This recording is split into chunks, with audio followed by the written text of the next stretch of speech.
जंगल की खामोश वादी में, जहां धूप दरख्तों के पत्तों से छन छन कर जमीन पर उतर रही थी, एक शिकारी ने जाल बिछाया। कुदरत की सादगी से बेखबर एक नन्हा सा परिंदा उस जाल में आ फंसा। शिकारी बेहद खुश हुआ, उसकी आंखों में फतह की चमक थी। परिंदे ने निहायत नरमी से कहा, ए इंसान, तूने अपनी जिंदगी में बड़ी बड़ी गायें और भैंसे खाए हैं, मैं तो एक मामूली सा परिंदा हूँ। मेरी थोड़ी सी जान से तेरा पेट क्या भरेगा? अगर तू मुझे आज़ाद कर दे तो मैं तुझे 3 ऐसी नसीहतें करूँगा जो तुझे बता देंगी कि तू वाकई अक्लमंद है या महज खुशफहमी में जीता है।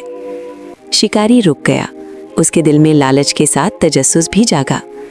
परिंदे ने कहा, पहली नसीहत मैं तेरे हाथ पर बैठकर करूँगा, दूसरी दीवार पर बैठकर और तीसरी दरख्त की शाख से। शिकारी ने जाल खोला, परिंदा आज़ाद हुआ और शिकारी के हाथ पर आ बैठा। पहली नसीहत, परिंदे ने कहा, जो चीज़ तेरे हाथ से निकल जाए उस पर कभी गम न करना, और जो नुकसान हो जाए उस पर दिल को बेचैन न होने देना। ये कहकर परिंदा उड़ा और करीबी दीवार पर जा बैठा। दूसरी नसीहत, दीवार पर बैठकर बोला, नामुमकिन को मुमकिन न समझना। अगर कोई तुझसे कहे कि मैं मिट्टी को सोना बना दूंगा तो कभी उस पर यकीन न करना। ये कहकर परिंदा एक ऊंचे दरख्त की शाख पर जा बैठा। फितना और अंजाम। दरख्त की शाख से परिंदे ने आवाज़ दी, ए शिकारी, तूने बहुत बड़ा नुकसान कर लिया। मेरे पेट में 10 दरहम का कीमती मोती था जो अब हमेशा के लिए तेरे हाथ से निकल चुका।